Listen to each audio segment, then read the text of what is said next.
Olá, boa tarde.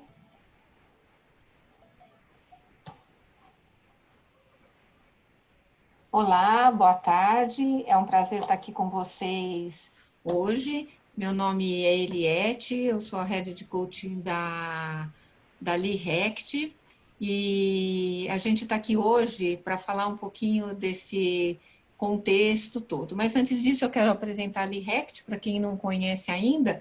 A LeRect é uma consultoria internacional que atua com desenvolvimento humano, com soluções na área de coaching, assessment, liderança, transformação, inclusão e diversidade, todas essas práticas que estão linkadas ao desenvolvimento humano. Hoje a gente está aqui com vocês, profissionais de RH, para falar um pouquinho desse contexto que a gente está vivendo, né? Um contexto totalmente diferente, um momento que a gente nunca viveu, não temos referência, né, histórica para poder saber como lidar com essa situação. E a gente tem percebido, né, nas nossas conversas, a liderança tem tido que tomar decisões nunca antes tomadas, eles têm que ser ágeis sem ter as informações todas. Uma pergunta que tem vindo para a gente o tempo todo é como o coach, nesse contexto, pode ajudar, né? Qual seria o papel dele e se realmente ele contribui para que as lideranças se sintam mais confortáveis e tenham decisões mais ágeis e com uma segurança maior. Para discutir esse tema de coaching, eu trouxe hoje para conversar com a gente Fernando Moraes, que é um coach bastante sênior, que atua na LeRect há tempos conosco, e Antônio Mori, que também é um coach sênior, que atua na LeRect. E a gente vai fazer aqui uma conversa a três para falar desse tema. Então, eu vou pedir para o Mori se apresentar, Mori. Se apresenta um pouquinho, fala de você, depois o Fernando se apresenta, por favor. Tá bom, muito obrigado, boa tarde a todos. Meu nome é Antônio Mori, eu sou aqui da região de Campinas e esse evento é dedicado aqui à região e ao interior de São Paulo. Fico contente. Eu nasci aqui, estudei aqui, fiz engenharia na Unicamp, iniciei minha carreira aqui como estagiário da Rodia, em Paulínia. Trabalhei alguns anos lá e depois foram mais 30 anos como executivo em várias empresas, como a DuPont, a Chemours, que é a área química da DuPont. Passei por várias posições na carreira, de estagiário a presidente, em vários países, várias funções, vários negócios, né? O meu interesse em coaching iniciou há cerca de 20 anos, mais ou menos. Foi durante um momento de transição de vida e uma certa crise, nada comparada com essa, mas aquele momento gerou muito questionamento e acabaram me levando a interessar a estudar comportamento humano. Então, naquele momento, há cerca de 20 anos, comecei a fazer vários cursos de especialização em paralelo com a carreira, inclusive um mestrado em psicologia junguiana. E foi a psicologia junguiana que me ajudou a entender o que estava acontecendo, né? O Jung fala muito sobre transição, crise do meio da vida, que acho que é importante nesse momento a gente discutir. E comigo o que aconteceu um pouco foi o que ele chama de identificação com a persona, né? O mundo corporativo valoriza e recompensa muito a lógica racional e às vezes a gente, em detrimento do que ele chama função-sentimento, a gente se torna quase um robô. E foi bom aquele momento porque foi como um processo de autoconhecimento para mim, e ajudou numa transformação, mais um processo de humanização, eu diria, com grande benefício para a minha vida pessoal e profissional. E foi ali que eu comecei a me interessar por comportamento humano e coach, fiz meu primeiro treinamento de coach naquele momento, já me preparando para depois continuar coach no futuro, fui sendo coach e mentor dos jovens talentos da empresa. E há 4 anos, mais ou menos, deixei a carreira de executivo e estou dedicado aí a coaching e projetos de desenvolvimento humano com um desejo genuíno de ajudar as pessoas na transformação, no autoconhecimento. Acho que é isso, Eliette. Obrigada, Mori. Fernando, você agora. Fala um pouquinho de você para a gente. Obrigado, Eliette. Boa tarde a todas e todos. Bom, Fernando Moraes, eu sou português, nascido em Moçambique há quase 68 anos. E os últimos 40 eu tenho morado no Brasil. Eu me formei em engenharia civil, mas o meu primeiro emprego foi na IBM, naquele momento em 75, então já faz um tempo, e zanzei muito pela África e por uma boa parte do mundo nesse momento. Eu tive uma carreira de consultor, então eu fui de várias empresas de consultoria. A minha última posição foi Associate Partner da Accenture, e andei sempre também alternando com posições no outro lado da mesa como executivo. Então, a minha última posição, em 2014, foi Head of Global Solutions, VP de TI para a América Latina do Grupo Sanofi. Eu cheguei no coaching uns 15 anos atrás, porque a certa altura, como comentou o Mourinho, a gente faz uns balanços, o que eu estou fazendo aqui, e tinha avião demais na minha vida, entendeu? Então eu sempre, milhão de milhas, enfim, tinha muito avião. Mas eu gostei dessa vida e me dei bem. Mas minhas filhas estavam se formando e disse: o que eu vou fazer quando as minhas filhas se formarem, enfim, o que eu posso decidir fazer de diferente? E aí eu decidi ir cuidar de pessoas. Por quê? Porque onde eu cheguei na minha carreira profissional até ali, porque eu cuidei bem de pessoas, desenvolvi, estabeleci relacionamentos e vínculos fortes. Então, eu disse: vou fazer alguma coisa com pessoas. Eu descobri o coaching porque, na verdade, era um tipo de atividade de desenvolvimento não diretiva. Eu dei muita aula, eu fui mentor de muitas pessoas. Então, fiz uma formação nos Estados Unidos, lá no Radisson, em 2006. Fiz formação aqui no Brasil e, como Mori, eu comecei a exercitar as ferramentas de coaching, a abordagem, toda a filosofia, enquanto executivo. Fiz coaching de sobrinho, fiz coaching de colega, fiz coaching de amigo, fiz coaching de ex-colega. Então, a prática ajuda, né? Como em qualquer... Para encorpar, né, Fernando? E, na verdade, em 2014 fiz o meu sucessor e saí da Sanofi, e eu parei de ser executivo e consultor e me dedico quase que full time a coaching nesse terceiro ato da minha vida, né? Nesse momento eu espero fazer isso até morrer. E, então, com essa característica de desenvolvimento não diretivo, né? Eu sou conselheiro também pelo Dom Cabral, já há uns 10 anos quase. Muito bom. Eu ia perguntar para vocês o que levou vocês, né, depois de uma carreira brilhante, tornarem-se coaches. Eu acho que vocês já mais ou menos explicaram isso. Vocês querem complementar? Ou eu acho que vocês podiam complementar o que leva um executivo, né, depois partir para uma carreira de coach. Qual é o grande propósito disso? Qualquer um dos dois pode responder. Do meu ponto de vista, ele aqui complementando, muito mais trabalhar e trabalhar cada vez mais no legado, né? De que forma é que eu posso passar adiante a minha experiência de uma forma que ela se reproduza por si só e através das pessoas que, de alguma forma, eu tenho o privilégio de trabalhar. Então, tem um lado que é legado. E, por outro lado, como dizem alguns amigos meus, morar no paraíso, porque eu continuo conectadíssimo com o mundo executivo, mas eu não tenho budget, eu não tenho headcount, eu não tenho meta. Nossa, isso é um sonho mesmo, é um paraíso. E converso o dia inteiro com pessoas interessantes, com desafios interessantes. Então, digamos que esse é o prêmio desse momento. Mori? Só complementando, então, Eliette, eu diria que aquilo que eu falei do momento de crise que me levou ao autoconhecimento, ele não foi um momento fácil, ele foi um momento difícil, né?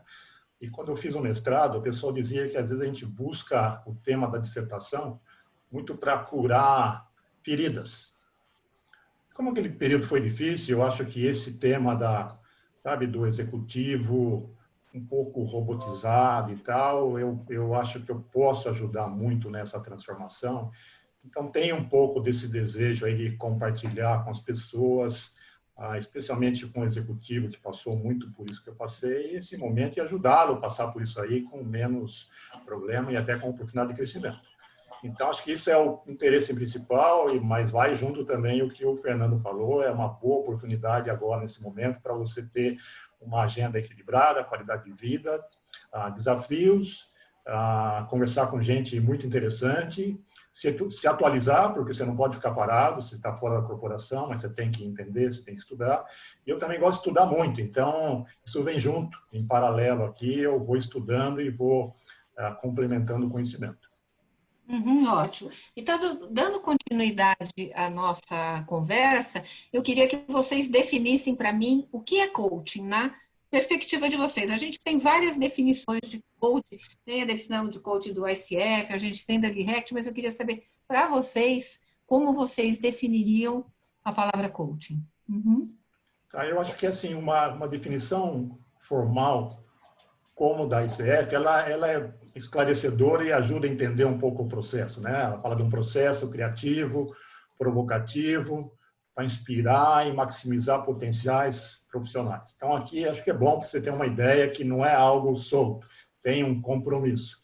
Mas eu prefiro também falar de uma forma mais ampla, né? Eu gosto de dizer que é um processo que ajuda no desenvolvimento humano, que pode provocar uma transformação no indivíduo. Então, aí entra uma certa responsabilidade que talvez a outra definição não traga tão clara e que eu encaro muito forte, eu diria, né?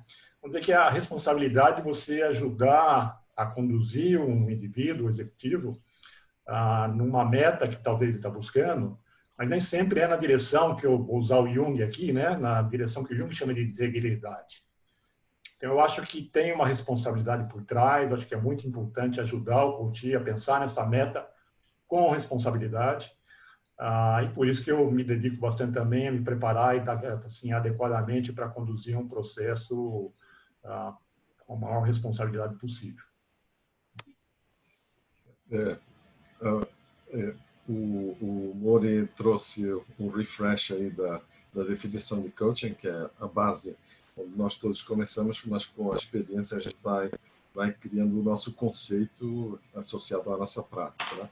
Então, eu sempre entendo o coaching como a criação dentro de um relacionamento, coach, de um espaço seguro de acolhimento, reflexão, provocação e provocação para a ação, em direção a objetivos e questões que são importantes para a pessoa, para o coach ou para a coach, e para o desenvolvimento dessa pessoa como pessoa e executivo ou executiva. Esse é um ponto. É interessante porque é uma viagem a dois e é um processo de cocriação. Então, só dá certo para mim se der certo para o coach. Então, é um pouco assim como o pintor de aquarela, né? Cada pincelada vale, entendeu? Então, tem que ir construindo esse caminho e é uma viagem a dois e só dá certo para mim se der certo para coach. Ok, perfeito. Eu não falei para vocês, mas eu queria deixar uma informação que no final a gente vai deixar 10 minutos para vocês fazerem as perguntas que vocês quiserem fazer para nós. Então, a gente vai deixar para o final esse tempinho, a gente vai continuar. Agora, se vocês tiverem alguma coisa muito importante que tenha a ver com o que eles estão falando e vocês quiserem perguntar, fiquem à vontade, a gente está olhando aqui o chat, tá bom? Então, tá ótimo. Vamos continuar. Nós estamos falando, né, do coach nesse contexto aqui de pandemia, nesse contexto de incertezas, mas eu queria que vocês falassem um pouquinho para a gente, antes de como o coaching vinha sendo visto antes dessa pandemia, antes desse isolamento, no sentido de quais eram as temáticas que surgiam e como as empresas chegavam até vocês, com que tipo de demanda, antes da pandemia. Tá, eu acho que eu posso falar um pouco aqui da região, um pouco da demanda da região, onde eu concentro mais minha atuação, e vinha sendo utilizado em diversas situações, tanto por por organizações, como individualmente por líderes, né? Acho que uma delas é desenvolvimento de aspectos mais comportamentais de liderança, inteligência emocional, característica de personalidade, estilo de liderança. Por exemplo, um gestor muito assertivo que precisa desenvolver um pouco mais a escuta, a empatia, ou o contrário, um gestor muito afiliativo, democrático, que tem dificuldade para comandar. E isso é comum para líderes de qualquer posição hierárquica ou senioridade, pelo que eu vi na região. Uma outra situação que eu acho que é bem característica aqui da região é assim, um desenvolvimento de aspecto mais funcional, vamos dizer, questões mais básicas e às vezes mesmo teóricas de gerenciamento e de liderança, onde até uma combinação com mentoring é bem adequada. E eu acho que isso aí aconteceu porque aqui na região houve assim uma pressão por redução de custos, não só na região, em todo o Brasil, mas você percebe isso claramente aqui, e levou um pouco as empresas a promover uma espécie de juniorização dos cargos, né? São colaboradores que muitas vezes não estão totalmente preparados para gerenciar e muitas vezes muito menos para liderar. Então, é muito comum ver como necessidade esse tipo de desenvolvimento de questões assim mais funcionais ou básicas, né? Especialmente para desenvolver essa transição assim de gerente para líder, que é outra demanda, tá? A transição de gerente para líder também é algo muito comum, a gente escuta isso na hora que a gente vai fazer o alinhamento, o RH falando, o gestor falando, em vários níveis, né? Assim, eu percebo que parece que há uma dificuldade do gerente em tornar-se um líder, né? Na minha opinião, o executivo ele vai passando de uma função para outra, né? De coordenador a gerente, e com mais subordinados e muitas vezes sem muito preparo. E acho que ele fica preso a algumas questões gerenciais de controle, de planejamento, solução de problemas, enquanto ele precisaria desenvolver uma competência de liderança como dar direção, visão estratégica, alinhamento, motivação, inspiração dos colaboradores. Então, isso é bem comum, ajudar nessa transição de gerente para líder, né? Líder. Outra situação bem comum aqui também é o processo usado assim no desenvolvimento de jovens talentos. E muitas vezes não há nenhuma clara necessidade de mudança, não tem algo a se corrigir, mas sim o desenvolvimento de competências ou comportamentos que serão importantes na carreira, né? Isso também é comum, é usado muito na retenção de talentos. E aqui também uma combinação. Né? Isso, desenvolvimento. Uma combinação com mentoring aqui também é bem adequada. Assim, parece que esse profissional gosta de trocar experiências com alguém que já passou no mundo corporativo. Projetos de transformação cultural também é uma demanda que vem, assim, também bem adequada para o momento até. Há uma tendência das empresas em buscar uma cultura de liderança mais participativa, mais inclusiva, mais colaborativa. E aqui o coach entra para ajudar o líder nessa transição, até para que ele seja um exemplo, ele também precisa se transformar, né? Acho que talvez a última importante assim seria algo que ocorre mais individualmente, que é a discussão de carreira, né? Muitas vezes o indivíduo está no momento de transição de vida, como eu mencionei no meu caso, e quer refletir sobre carreira, sobre suas decisões. Então, é um processo bom para autoconhecimento, para autoconfiança, para se redirecionar e, muitas vezes, se redirecionar dentro da própria empresa. Dentro da própria organização. Acho que são os principais assim, da região, Eliette. Tá ótimo, obrigada, Mório. Fernando, e você? Como é que você eu poderia dizer que tem três grandes grupos, enfim, de necessidades, não é?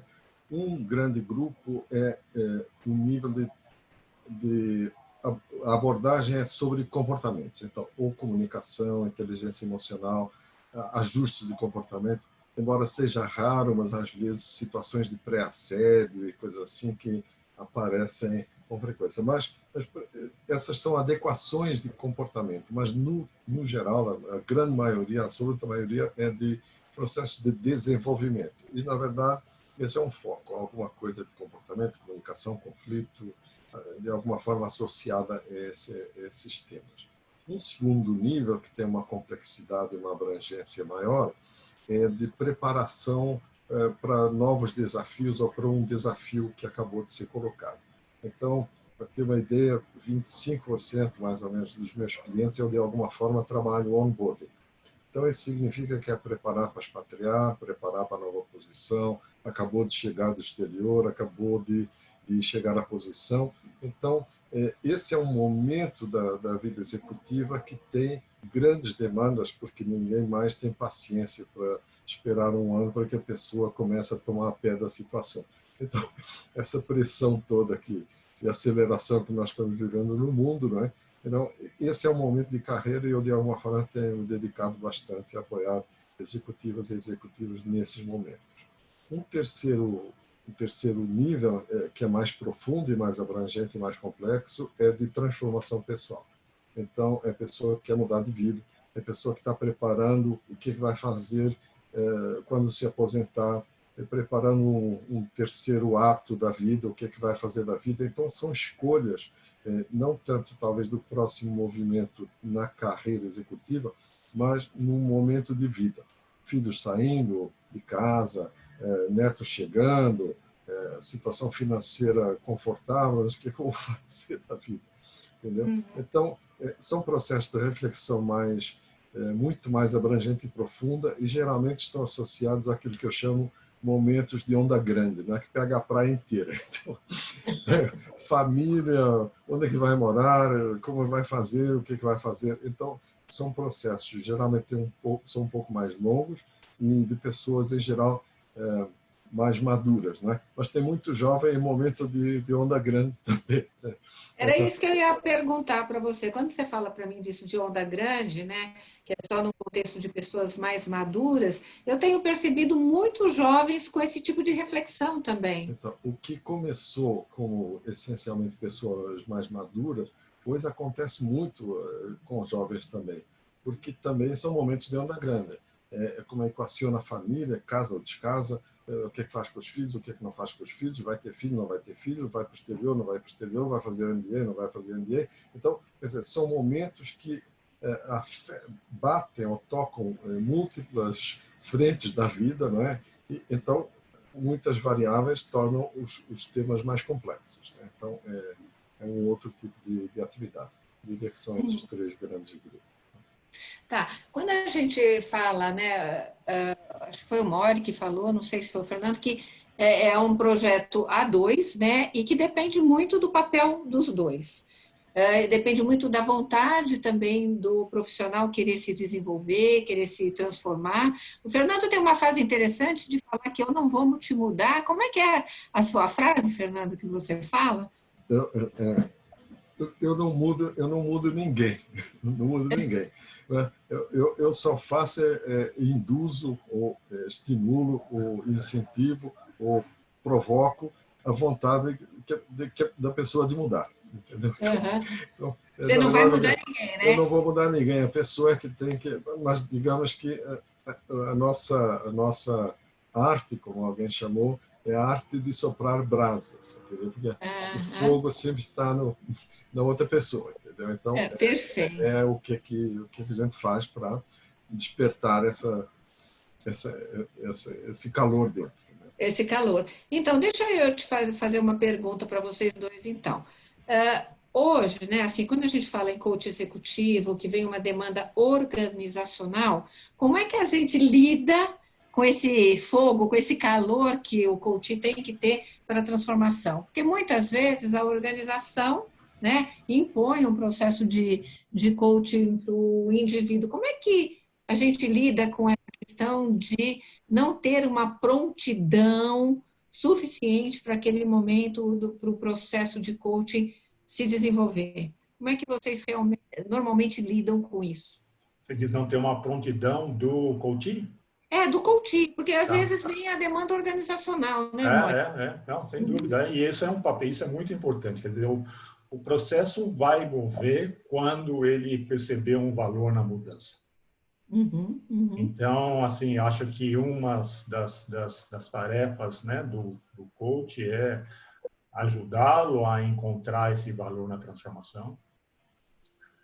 E por isso que eu digo daquela parte da responsabilidade nessa conversa, né? Passa muito por discutir qual que é a meta dele, né? Onde ele quer chegar, quais são suas aspirações, né? Quando ele percebe que essa aspiração, quer dizer, o que a organização está pedindo para ele mudar, está alinhado com essa meta, então ele começa a ver valor e aí o fogo aí começa a aparecer. Então, acho que essa habilidade aí de ajudar nessa condição de que ele enxergue o valor, o que ele vai ganhar nessa meta que ele tem na cabeça para poder chegar lá. Uhum, perfeito, obrigada. É um bom exemplo a sua colocação, Mori. E, no meu ponto de vista, há os casos raros em que é a empresa, enfim, que incentiva para isso. Mas, para que o trabalho seja útil para a pessoa que, enfim, ganhou esse presente, que na verdade que eu tinha um presente, é descobrir quais são os atributos de valor que ela descobre dentro dela e que esse processo de coaching pode ajudar.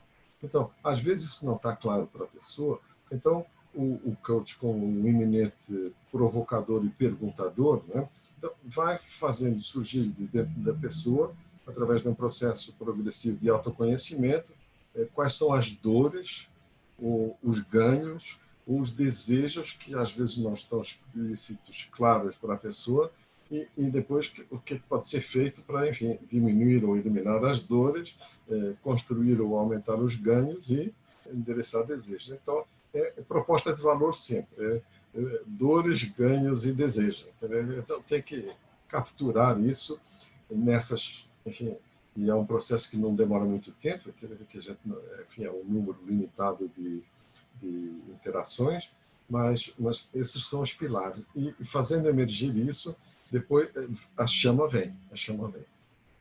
Que ótimo. Então, é assoprar a brasa mesmo, como você soprar a brasa. Muito bem.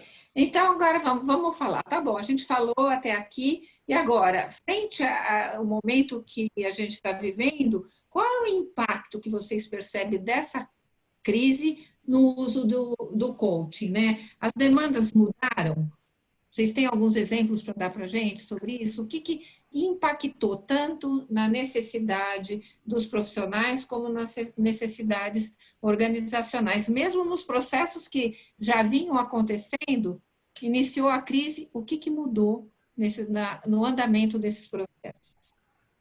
Tá. Eu acho que assim a demanda que tanto eu comentei como o Fernando comentou, ela continua, mas com alguma alteração. Então tem essa demanda anterior com alguma alteração, vou comentar, e também tem novas demandas pelo que eu percebi. Tá? Então, se eu começar pela demanda anterior e alteração, vamos dizer que quando a gente fala de gaps, especialmente gaps do líder que eu falei, da juniorização, a pandemia expôs mais rapidamente esses gaps, tanto de competência como de comportamento, e também atuou na urgência do desenvolvimento deles, né? Então, se pegar o exemplo aqui de um gerente recém-promovido, sem muita experiência em liderar, e de uma hora para outra tem que conduzir uma equipe virtualmente.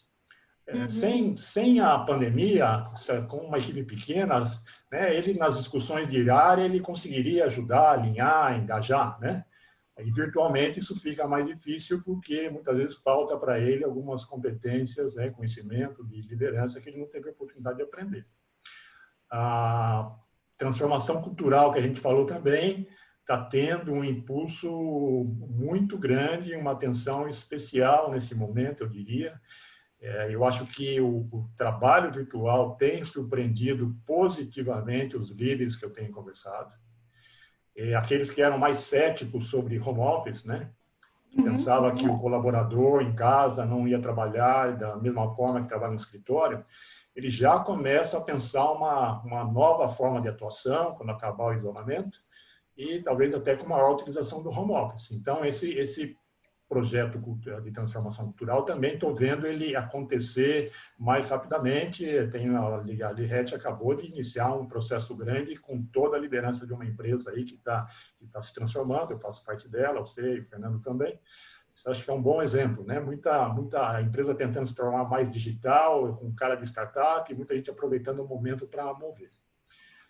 Sobre nova demanda, bom, o momento antes já exigia agilidade, hoje exige muito mais agilidade, proatividade e coragem, né? Então, tem certas habilidades e competências que precisam ser trabalhadas de coordenador a presidente. Por exemplo, assertividade ou comando é algo muito mais exigido nesse momento, porque você tem que tomar decisões muito rápidas, né? E alguns líderes têm dificuldade, especialmente quando há assim, uma forte pressão de hierárquica rígida e muitas vezes distante, né? Porque já não está perto, está longe do escritório, e pior quando o chefe está em outro país. Um exemplo é de um diretor também recém-promovido de uma empresa da região, tinha um estilo de liderança mais democrático, mais participativo, com acúmulo de funções, com o chefe no México. O chefe tem um estilo de liderança mais de comando, pressão forte para o resultado, e essa pessoa está enfrentando, né, dificuldades para desenvolver um estilo de comando e até refletindo na saúde da própria pessoa. Um outro aspecto que tem acontecido também, Eliette, é o seguinte, né? Essa necessidade de comando, de assertividade, também pode levar a um certo excesso de poder, com consequente geração de conflitos, que pode afetar também negativamente os resultados, né? Também, um outro caso, um gerente, também recém-promovido, ele veio para as sessões de coach para melhorar a habilidade interpessoal, influência, formação de aliança. E, assim, durante o processo, ele me disse, bom, eu acreditava que a minha opinião era suprema, sabe? Então, assim, tem que tomar um pouco cuidado, porque o momento pode trazer também esse excesso, diria excesso, não um abuso de poder. Outra demanda, né, que também ficou evidente, né, o estresse adicional que o momento e a pandemia colocou no dia a dia. Era isso que eu ia falar em termos emocionais, né? O que aconteceu? Isso, também tem. Então, medo de enfermidade, né, em relação a ele, em família, medo de perder o emprego, liderar virtualmente, isolamento em casa, cuidar dos filhos, às vezes conflito familiar, e aí vai, né? Nós sabemos disso tudo, que a gente está vivenciando tudo isso todo dia. E esse estresse intenso pode levar o líder a comportamento não apropriado. Se eu usar o Jung como referência aqui, que é o que estudei, né? O Jung fala que o estresse pode trazer aspectos da sombra da personalidade, né? Ou uso inadequado do que ele chama de função inferior, né? Se eu sou muito lógico, eu vou usar a função sentimento inadequadamente. Então, para pessoas que têm, por exemplo, função pensamento dominante, que é o caso muito das corporações, valoriza muito a função pensamento, muito lógica e racional, o estresse pode levar a expressões de raiva, de perda de controle emocional, a inflexibilidade, buscar culpados, e aí vai, né? Eu, nesse momento, estou, né, no coach com um presidente de uma empresa, não é daqui da região, é de São Paulo, então... e, assim, um senhor experiente, mas com sobrecarga de funções, também com essa função, pensamento, essa capacidade lógica e racional, diria, dominante e até rígida, com uma equipe júnior e reduzida, teve que voltar a fazer coisas que ele não fazia, ele já estava acostumado com o presidente a ter uma equipe que praticamente andava sozinho e tal. E, nesse momento, ele tem tido problema em liderar a equipe e houve até a saída de um diretor devido ao assédio moral. Então, a coisa é bem Tem que séria. tomar cuidado com esse lado emocional, né? Exatamente. Né? Uhum. Por outro lado, também, esse terceiro bloco que o Fernando falou, das questionamentos, reflexões internas profundas, também tem aparecido mais. Né? Momento de crise, momento de transição, eles podem levar a questionamentos. Foi o que aconteceu comigo há 20 anos atrás, quando eu comecei todo esse processo. A pandemia é um evento importante, ele pode desencadear esse processo de questionamento. Aí, assim, eu diria que aumentou bastante a busca profissionais na busca do coaching para essa terceira onda que o Fernando falou. Obrigada, amor. Obrigada. Uhum. Fernando, fala um pouquinho para a gente agora. Eu vou complementar o que o Maury colocou, porque, na verdade, quer dizer, essas manifestações de diversidade, nessa diversidade que o Maury colocou, bom, é parte do dia a dia. Eu talvez vá pontuar dois aspectos. Não é? Um é que, perante essa complexidade e perante o fato de que as respostas que existiam para crises anteriormente não servem para aplicar na crise, nesse porte que está acontecendo, acho que alguma coisa parecida, está tudo caminhando mais para uma depressão do que para uma crise, né? E quem viveu a crise de 29 e 30 não está mais aqui para contar para a gente como é que foi. Para contar a história, né? Então, há o desafio. E o desafio significa que é necessário aprimorar o processo de decisão. Então, eu queria pontuar este aspecto, porque é o seguinte, as decisões são muito mais complexas, porque tem muito mais variáveis e tem desdobramentos imprevisíveis.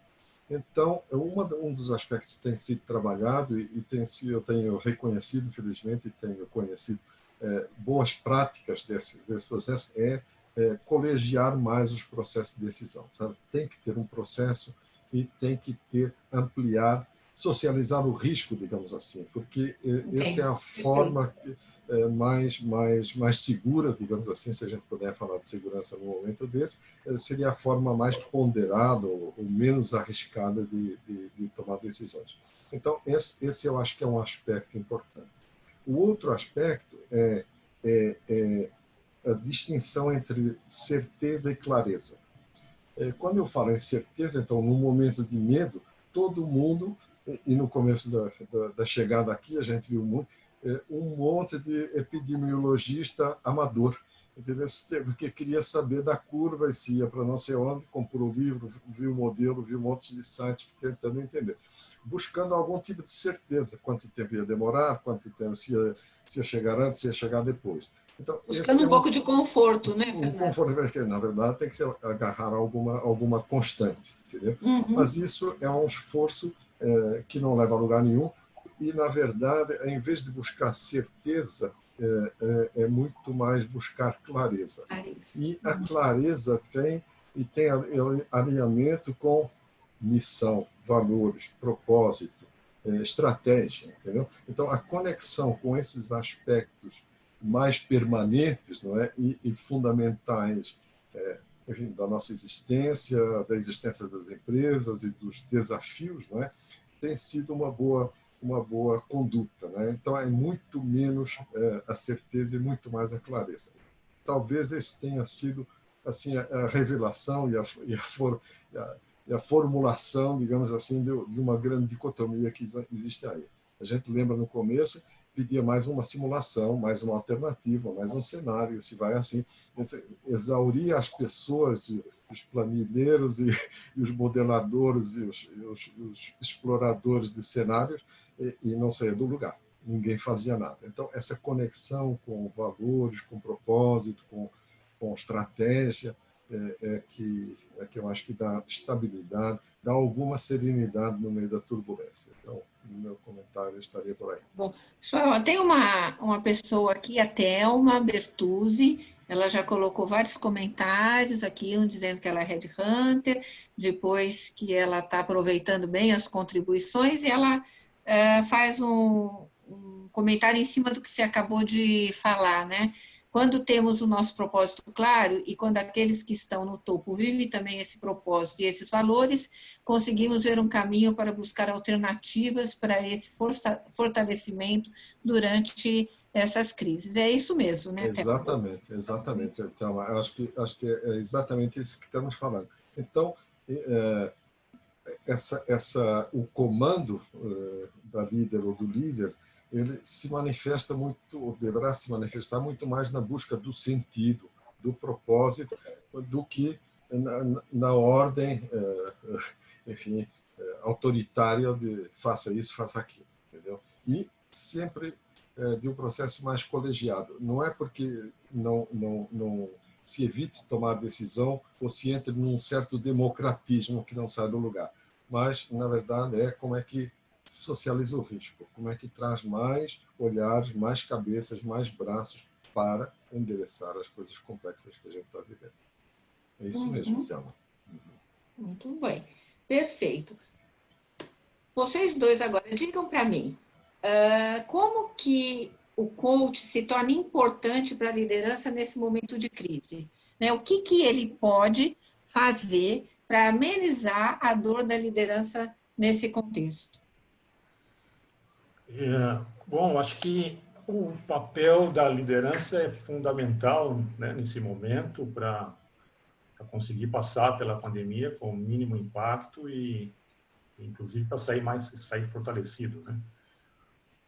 Então, acho que tem um aspecto importante que é o líder nesse momento precisa uma certa tranquilidade e equilíbrio para poder pensar nas direções, nas estratégias, nas decisões que são difíceis, e numa situação de grande estresse e pressão. Acho que esse é um ponto muito importante. Um coach experiente pode ajudá-lo nesse sentido, para poder ter essa certa tranquilidade, eu diria, o equilíbrio para passar. Acho que outro ponto importante que eu poderia citar, Eliette, é o que eu falei sobre transformação cultural, né?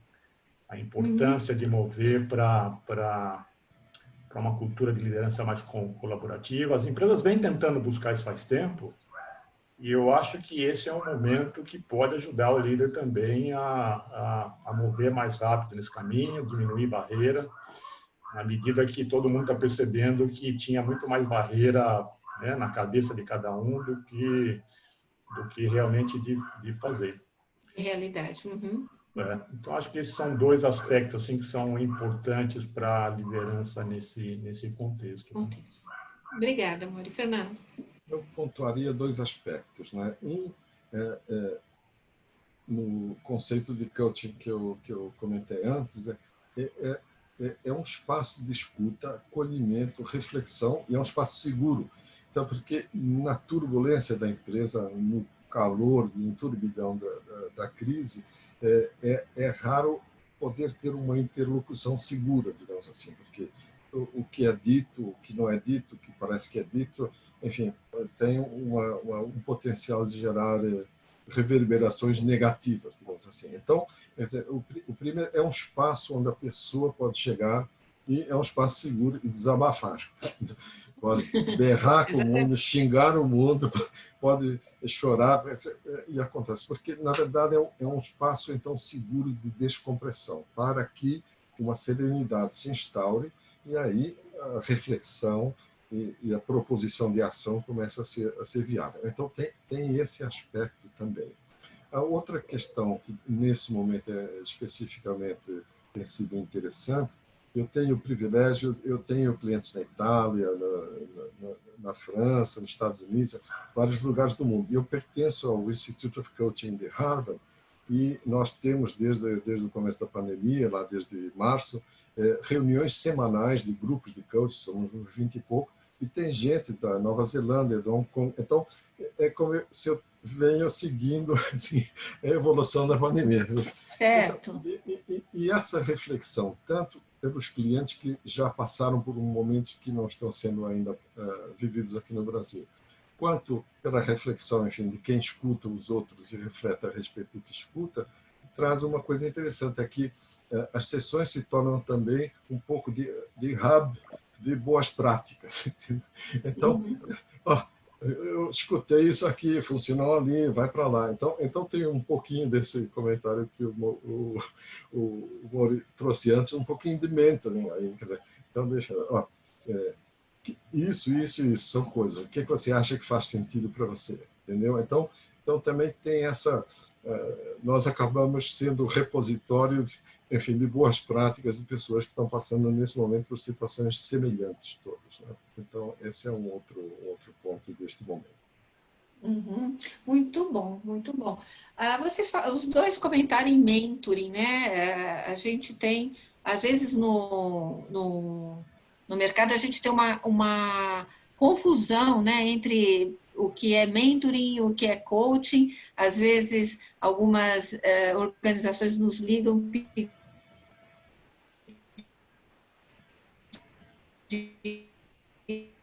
no processo de coaching, mas que realmente, olha, eu preciso fazer um processo de coaching com CFO, mas eu preciso então que o coach tenha feito sua carreira toda na área financeira, tenha passado por tesouraria. Então, assim, ele vem numa demanda muito mais técnica do que comportamental. Como é que vocês veem isso, né? Como que a gente poderia trabalhar esses dois momentos? Vocês acham que é possível trabalhar esses dois momentos juntos dentro de um processo?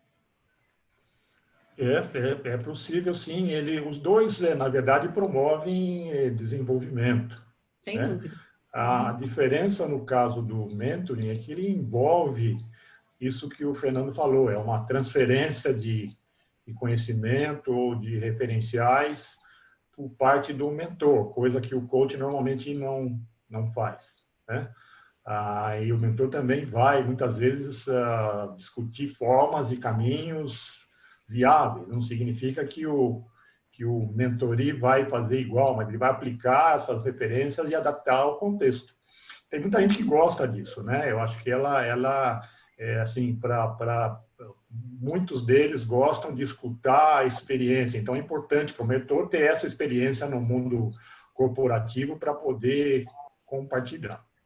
Isso é importante deixar claro, né, que não é dar direção. Isso Não. é só compartilhar uma experiência para uma reflexão sobre o contexto do mentir. É isso. Exatamente. Perfeito. Exatamente. E eu agregaria, Eliette Mori, veja, às vezes aspectos técnicos são extremamente importantes, porque parte do enrosco é deficiência técnica, né? Então, agora, eu não vou usar o meu tempo de sessão, por exemplo, para falar sobre liderança situacional, porque a pessoa não distingue o nível de maturidade do colaborador que reporta a ele, entendeu? Então, ó, tem aqui esse paper, esse pedacinho, lê isso, e depois a gente vai, porque a gente vai trabalhar como é que a pessoa vai usar esse conhecimento. Não então, a teoria, né? Exatamente. Então, o mentoring se manifesta muitas vezes pela indicação, ó, do caminho das pedras. Tem um caminho das pedras aqui, leia isso, veja aquilo, para não entrar em bibliocoaching também. Né? Sim. Indica livro, mas na verdade, dar esse caminho das pedras, porque, a rigor, o que acontece é que a gente tem que trabalhar a transformação, a apropriação que a pessoa tem das suas escolhas e das consequências das escolhas e das direções que quer seguir. Agora, o que essa nossa experiência executiva de muitos anos traz é que, no meu caso, eu costumo dizer que eu escuto as pessoas com outros olhos. E, na verdade, é uma forma de... Porque, na verdade, não importa o que eu fiz na vida. O que estamos vendo é a situação sob o ponto de vista e os olhos da pessoa que, enfim, que é coach, que está ali na frente, né? O que eu sei ou não sei a respeito dessa indústria, daquela função, não é relevante. Então, coaching do problema é errado. Faz um pouquinho de mentoria, agora o coaching é sempre da pessoa. Tem que cuidar da pessoa. Então, essa é a diferença, digamos assim. Perfeito, muito bem. Como que vocês acham que, passando esse período, saindo da pandemia, que, se Deus quiser, uma hora a gente vai sair, a gente não tem certeza, mas a gente já tem uma clareza, né, seu Fernando, que não vai ser tão rápido. Mas como é que vocês veem o pós-pandemia, o coaching para a liderança. O que vai ser mais difícil para essa liderança pós-pandemia? Eu acho que o coach vai ter um papel muito importante no pós-pandemia, na medida em que, vamos dizer, transformações vão ser necessárias para adaptação a situações diferentes do passado, tudo isso que a gente vem falando. Tanto de transformação cultural, de modelos de negócios que estão sendo repensados, especialmente a forma de liderar, eu acho que está sendo muito questionado, aproveitando os aprendizados do momento. Acho que para a corporação, o desafio é conseguir aproveitar o momento e usar esse aprendizado para fazer uma transformação cultural, né? Para o coach, o desafio é se atualizar sobre isso, né? Para poder acompanhar e essas mudanças e apoiar, ajudar as corporações e a liderança nesse processo. Perfeito, Mori. Fernando, Fernanda, a gente tem só um pouquinho de tempo, a gente precisa deixar, nós estamos às 17h51, a gente tem 9 minutos, eu quero deixar para ver se as pessoas têm pergunta. Eu queria só que você respondesse essa concluir, pergunta. então, rapidíssimo. Acho que tem dois aspectos. Primeiro, quer dizer, o privilégio de estar acompanhando o andamento do solo e da pandemia, então isso quer dizer, permite e dá condições para a gente se apropriar de algumas coisas que são importantes. E uma das fundamentais que eu estou percebendo é a exaustão das pessoas. Então, Perfeito. quer dizer, a quarta onda ela vai acontecer e vai ser burnout, entendeu? Então, quer dizer, essa dimensão eu já estou sentindo com alguns clientes e algumas clientes. Isso é um estresse exagerado, entendeu? Então, com certeza que cuidar do retorno ao equilíbrio, de indução do retorno ao equilíbrio, de chamar atenção para a volta do equilíbrio, de serenidade, vai ser um instrumento importante daqui para frente. Esse seria esse o ponto. Perfeito, super obrigada. Pessoal, vocês que estão nos ouvindo, a gente tem agora alguns minutinhos para vocês colocarem perguntas, se vocês quiserem. Aqui no chat que eu tinha, a gente já respondeu, não estou vendo mais perguntas aqui, então quem quiser, vou dar uns minutinhos, para se vocês tiverem alguma dúvida, quiserem fazer alguma pergunta para qualquer um de nós, a gente está à disposição.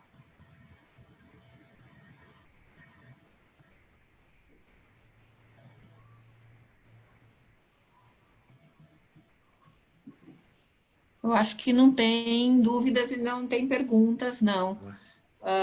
Mori e Fernando, peraí, aí, ó, eles estão dando parabéns, Pedro Magalhães, boas palavras, abraços, tá? Então, as pessoas estão elogiando, que gostaram bastante, e então, queria, para a gente encerrar, deixa eu ver aqui mais aqui. Parabéns, tá. Para a gente encerrar, eu queria dizer que sugestões, né, não conselhos, que sugestões vocês dariam para a liderança hoje? Peraí, tem uma perguntinha aqui, pera um pouquinho, antes dessa resposta. A depressão é o Rogério Lima, tá? A depressão é um sintoma que se tem caracterizado nesse tempo de pandemia? O que vocês acham? Bom, eu não consigo observar isso nos coaches ou no relato deles das pessoas. Mas também sei, pelo que eu venho estudando de doença mental em organização, é que o tema não é trazido para a liderança. Então, ele deve estar acontecendo, como já vinha acontecendo antes, mas agora de uma forma muito maior, e provavelmente ele está oculto. Sim, provavelmente sim, vai aparecer em algum momento, né? Eu tenho um caso específico de uma cliente minha que mora na França e ela, 2 semanas atrás, me disse: "Pô, Fernando, agora começaram uns webinars com psicólogos aqui." E eu troco de quê, Vivi? É o seguinte, teve um suicídio na empresa. Então, alguém de TI, estresse demais, não sei o quê. Então, junta 2 coisas, a sobrecarga e a pouca conexão com as pessoas. Então, Sim. pouca escuta, porque está todo mundo na grande turbulência. Então, é uma questão de tempo, é uma questão de tempo. Tem um outro caso de uma cliente também, problema de relacionamento em casa. Uhum. Eu enderecei para terapia, claro que não é o nosso foco, não é? Mas veja, quer dizer, eu estou sentindo, principalmente das pessoas que já estão há mais tempo nesse processo. Então, principalmente meus clientes do exterior é que têm tido essas, enfim, apresentado mais essas características. Exatamente, é porque o ser humano tem um limite, né, de viver esse isolamento, né, essa proibição de você ir e vir e você estar num contexto como se você tivesse numa prisão, é muito difícil. As pessoas acabam entrando num processo mesmo de depressão ou, às vezes, de uma ansiedade tão grande que entra numa síndrome do pânico. Então, a gente também tem algumas empresas onde a gente está percebendo a síndrome do pânico aumentando muito, né? Então, eu acho que é um cuidado, sim, que tem acontecido. Tem outra pergunta aqui, deixa eu ver. Pensando nesse momento de retorno e flexibilização, como as empresas podem apoiar seus profissionais e preparar líderes para a quarta onda que o Fernando trouxe, e também para sintomas como depressão e ansiedade? Como é que a gente faz isso, Fernando e Mori, dentro de um processo de coaching? Eu acho que a gente tem um limite, né? Eu acho Eu tenho importante. eu acho que é uma pergunta ótima, porque, na verdade, ela Foi a ataca. Estela Lima que fez a A pergunta. Estela, você vai no fulcro da questão, né? Como é que a gente desenvolve nos líderes, nas líderes, essa percepção e sensibilidade para sintomas que podem ser reveladores de que alguma coisa mais grave e profunda está acontecendo, né?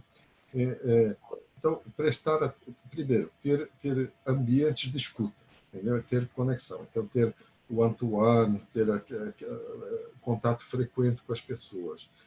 Observar sinais de mudança brusca de comportamento, entendeu? Então, coisas do tipo fica impulsivo, explode, fica impulsiva, chora. Então, quando há um aumento de intensidade de manifestação, de expressão emotiva, digamos assim, quer dizer, então esses são sinais que alguma coisa está acontecendo. Pessoa que está engordando demais, pessoa que está emagrecendo demais, pessoa que está com algum tipo de conflito em casa, pessoa que está com o desafio da jornada quádrupla, porque tem que cuidar das crianças, e tem que fazer a lição de casa, e tem que ainda cuidar da sogra, que está, enfim, tem uma série. Então, tudo que sejam desvios de uma conduta parecida com a Costumeira. anterior, costumeira, é assim. Porque, na verdade, uma metáfora para esse momento é assim: estamos todos nadando na arrebentação. É um esforço solitário e exige o que temos e o que não temos. Então, mas para manter lucidez, de vez em quando tem que levantar o queixo e olhar se não vale a pena ir até a praia para tomar fôlego e escolher um outro pedaço, um outro momento para entrar, entendeu? Então, sabe, resiliência não é quanto tempo aguenta, mas é quão rápido a gente volta. Então, a gente tem que sempre perceber que, às vezes, vale a pena recuar um pouquinho para respirar e para poder ir de novo. Ótimo, obrigada, Fernando. Então vamos lá, gente. A sugestão que vocês dariam para a liderança nesse momento? Rapidinho, que a gente tem um minutinho. Uma acho que está relacionado com isso que a gente está falando, né? O executivo ele tem por cultura da empresa não buscar ajuda, né? Então, a resiliência, a determinação é muito valorizado, não se espera a demonstração de franqueza, de fraqueza. Eu incentivaria tanto a corporação a incentivar seus executivos a buscar a escuta, um profissional experiente pode ajudar muito bem, como o Fernando falou, um ambiente seguro para conversar, isso é uma sugestão. A outra é aproveitar o momento pós-pandemia, ou mesmo agora, para começar a pensar nessa transformação cultural que muitos buscam aí, de mais colaboração e participação, porque isso aumenta a confiança e também ajuda as pessoas no momento do que a gente comentou aqui, de transtorno emocional, poder se abrir, tá? Muito hoje as pessoas não se abrem de medo de falar. Obrigada, Mari. E eu agregaria, Mauri, uma mensagem especial para os profissionais de pessoas, de recursos humanos. Porque, na verdade, quer dizer, esse pode ser talvez o pulmão mais precioso que existe dentro da organização para acolher as pessoas que necessitam de ajuda e que precisam de um espaço seguro para poderem desabafar. Porque, às vezes, no turbilhão do dia a dia executivo, da demanda e das coisas que têm que acontecer, muitas executivas e executivos não criam esse espaço naturalmente. Então, quer dizer, o último porto seguro é RH. Então, criar mecanismos específicos de apoio, às vezes plantão de terapia, sabe, ou de apoio a pessoas em crise. Quer dizer, existem vários caminhos para isso que devem ser disponibilizados, porque sabe, os custos são marginais, mas o impacto é gigantesco porque cuida das pessoas, né? do lado humano, né? Enfim, dessa turbulência toda. Então, seria a minha sugestão específica para RH exercer esse papel fundamental neste momento. Uhum. Muito bom. Eu diria para os líderes uma única coisa: cuidem-se, porque é a partir do cuidado com vocês que vocês vão poder cuidar de sua equipe, do seu time, da sua organização. Então, aproveite esse momento para olhar para si, entender os desejos, quais são as metas de futuro, não só para o lado profissional, mas pessoal também. Eu quero agradecer a presença de vocês, foi muito bom estar com vocês. Assim, às vezes sempre o tempo parece curto, mas eu acho que foi muito gostoso o nosso bate-papo. Quero agradecer ao Fernando, ao Mori, muito obrigado pela presença de vocês, a contribuição é sempre muito boa. Super obrigada. Vocês vão receber a gravação dessa conversa para que vocês possam ter. Então, um grande abraço, a gente está à disposição. Se quiserem conversar mais, falar com a gente está à disposição de vocês. Um grande abraço.